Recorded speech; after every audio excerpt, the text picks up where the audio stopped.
Pleasant good morning, ladies and gentlemen. Welcome once again to In the Streets with Big Stone. Today, as you notice, I'm wearing my Jamaican shirt with my Jamaican flag, and it says One Nation Together. So I know the importance of building a nation. I know the importance of every single person that is within the nation doing their part to build that nation.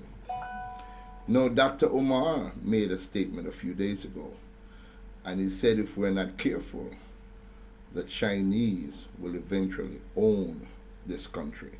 Now, I know a lot of people out there are saying the Chinese already own Jamaica, but that is not true.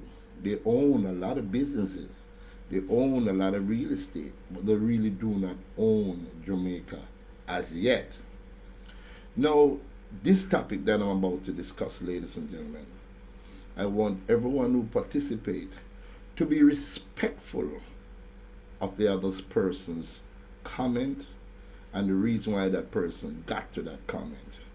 Now, there's a lot of people that comment also, and in their comment, they don't come with solution. All they do come with is cuss here, and I don't agree with that and that. But I would prefer for you to come to this forum, not just cussing. You can cuss if you want to, but then come with some solutions so we all can learn from our mistakes if we're making mistakes. Don't come to this forum and you cuss, or you criticize and you don't bring anything to the table. That's not going to do anything for me. That's not going to do anything for my country that I love so much. All right, with that out of the way. And during the course of the comment that was made in that video that I did, the Chinese invasion of Jamaica, as per se Dr. Umar Johnson. And a lot of people come out and they make a lot of great comments. But let me bring you back to why the Chinese are able to prosper.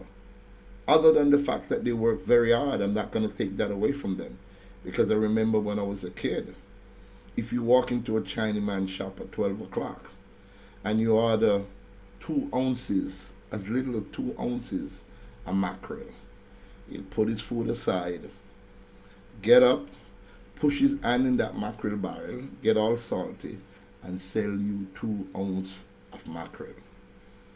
Back in the days, when it comes to 12 o'clock, and you walk into that black man shop, you probably see a sign out to lunch. Or if you don't see that sign, and you see him eating, you dare not ask him for serve, because he's not going to put his food down and serve you. Now, I'm not saying all black folks are like that, but I've seen it. I've experienced it from time to time. Okay? The Chinese came here and they did a remarkable job in helping our people, being respectful to our people, because the Chinese of yesteryear were very, very respectful. You don't see them at your dances and you don't see them at your functions. But they were there. They were very, very, very respectful. Now, a lot of people are asking the question, if the Chinese can come here poor, and in 2 to 3 years they end up rich, then what are you Jamaicans doing down there? Most of you are not doing a goddamn thing. I would say yes and no. Some of us are doing something and some of us are not doing anything. But look at this. When a Chinese come here, and it is out in the streets, and Dr. Umar Johnson said it loud and clear. Yeah, a lot of people have asked the question, ladies and gentlemen, how can a poor Chinese come to Jamaica and in 2 to 3 years that Chinese open up business after business after business? Now, it has been said, ladies and gentlemen, by Dr. Umar Johnson, that the Jamaican government has given a 5-year tax break, concession to every Chinese national that come to this country to start a business. 5 years, would simply mean in that 5-year period, whatever loans, whatever thing happened during that time, it is tax free. Okay? Now, when you look at the average Jamaican, I don't care if you're a youth just coming out of college and you're a Jamaican citizen. I'm going to ask the question because I really don't know for sure. But for those who do know for sure, I want you to answer this question for me.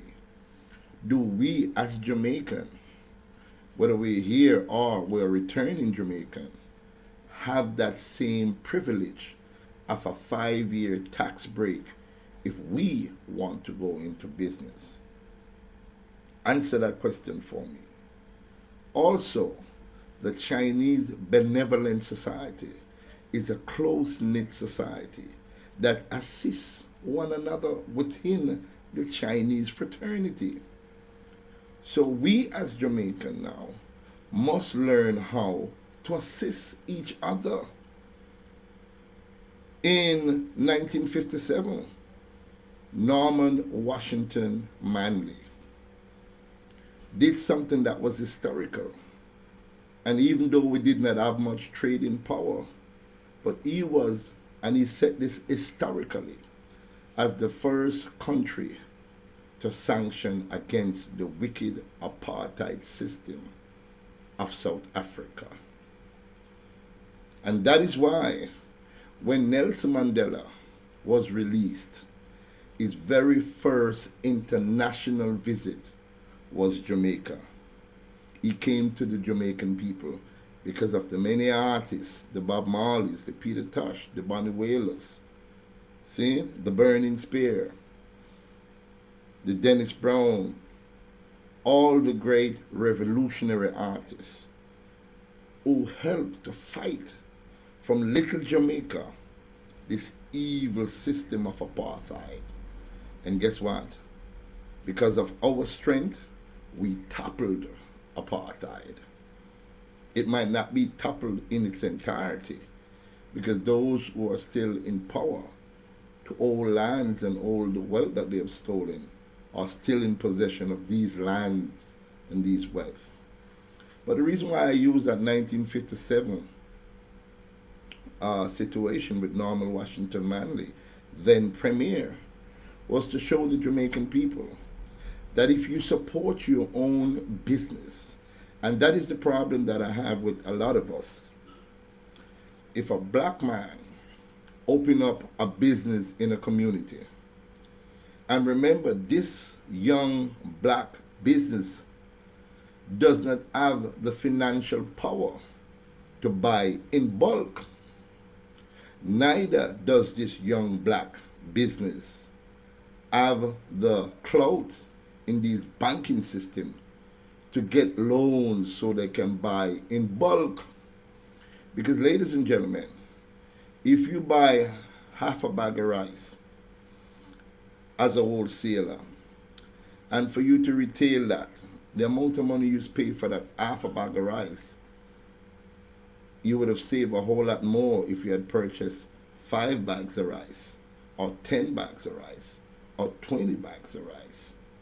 And because your buying power is so small, you have to put a higher markup on your product so that you can make a little profit to go back again. Now, I, as a revolutionary, I don't care how much a poor business sell their product for. I am going to support that business because I understand, ladies and gentlemen, what is going on. I understand that in order for a business to grow, the people of the community have to support that business. So in order for that young black business to be able to compete, say, with the Chinese who are getting these concessions and help from each other, because let's get it real, the Chinese stick together. We black folks, for some reason, we tend not to stick together. I can understand the reason. I'm going to explain that to you in a little bit. You know why black folks don't stick together? Because we are suffering from post-slavery traumatic syndrome.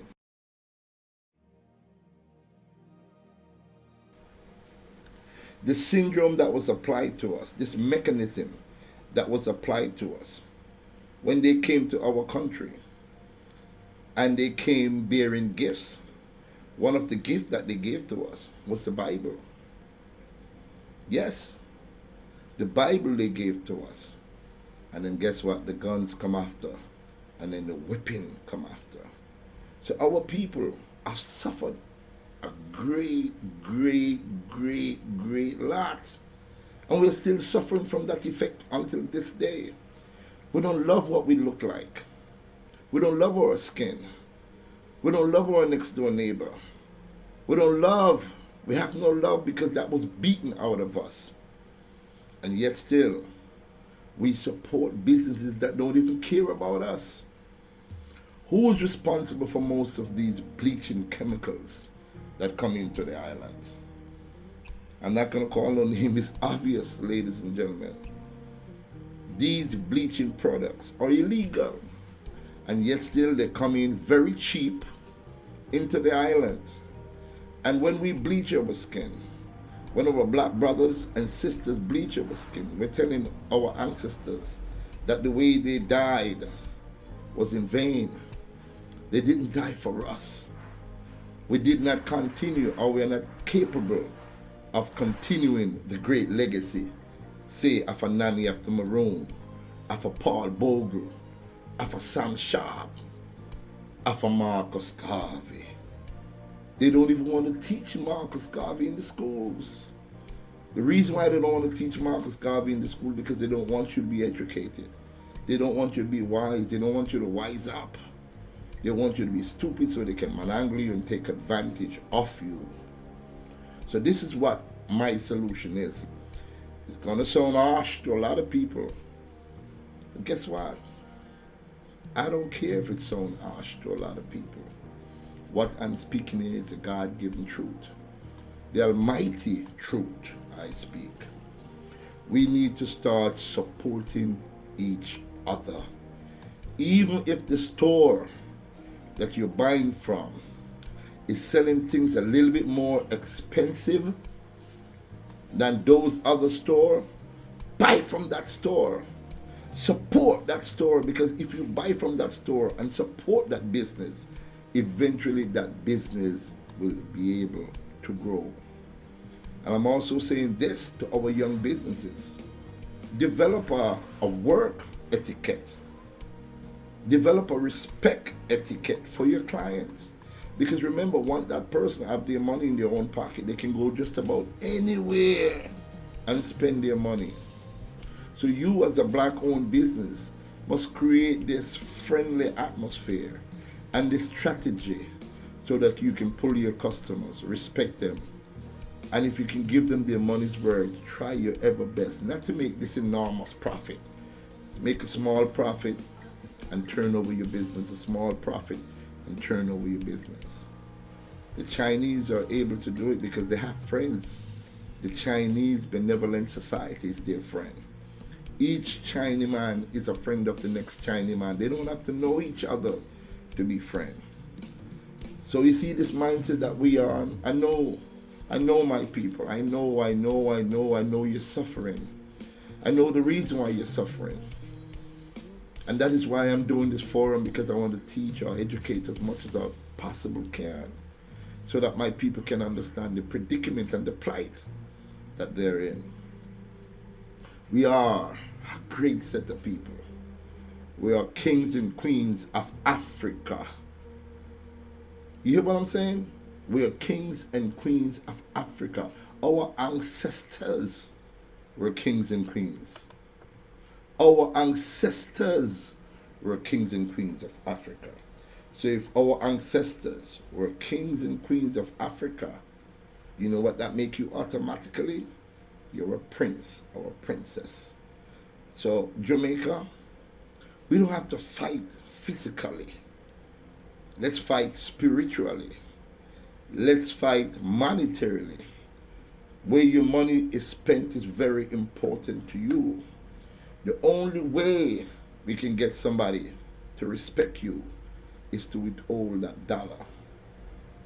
Black people spend a lot of money, billions of dollars on hair product. Do you know that?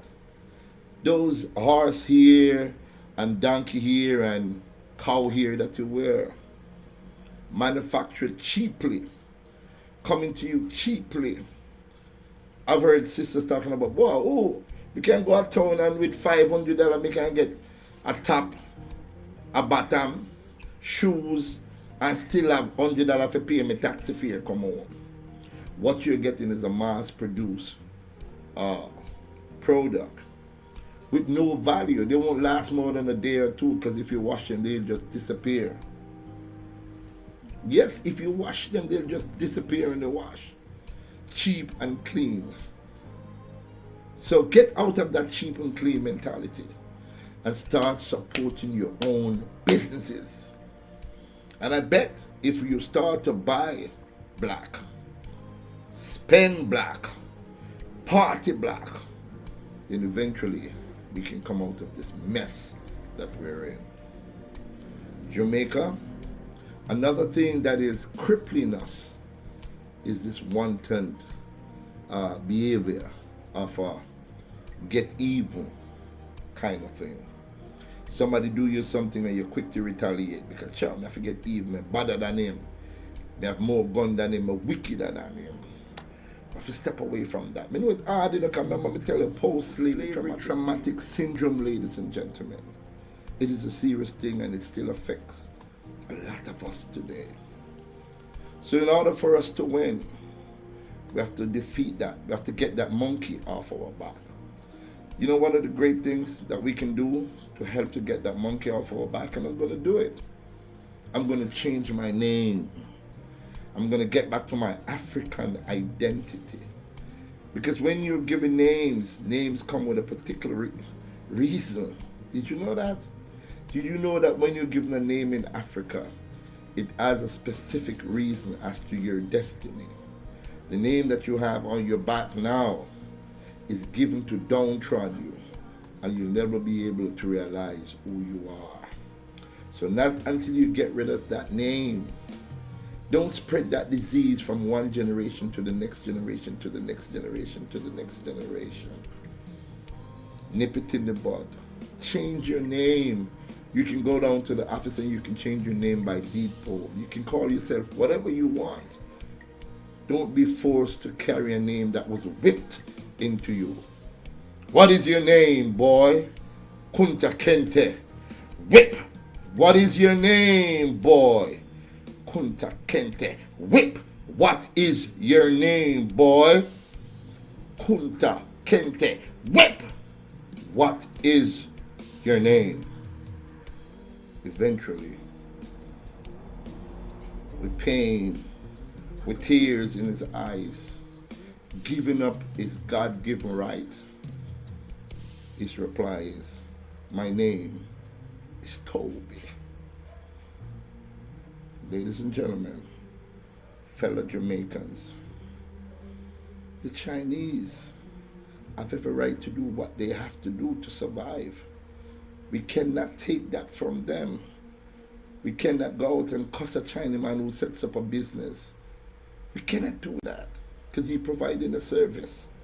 And you're the one with that spending money, go and you spend to the service that he provides.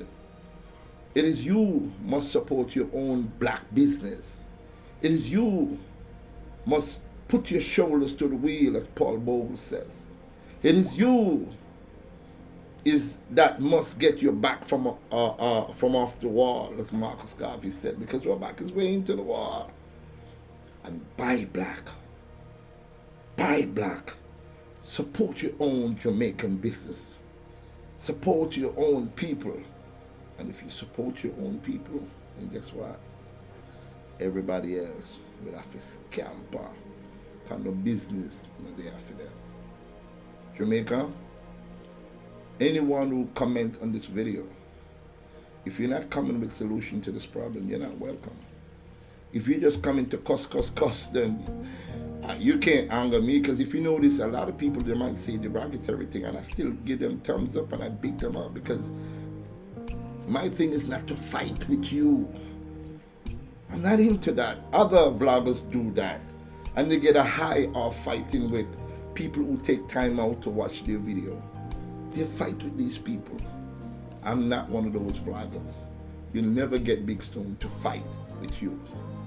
What I want from you, though, fellow Jamaicans who are out there, come up with solutions. Give us solution, Rasta. Help the people in backyard, yeah.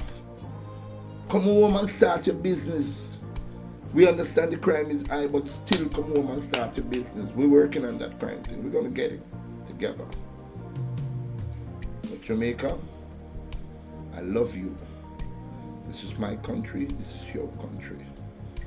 Let's help to build it, and let's help to keep it. Because only we can give it away. Our ancestors fight and died for it. The least that we can do in their honor is fight to keep it. Thank you very much for watching, and I hope you do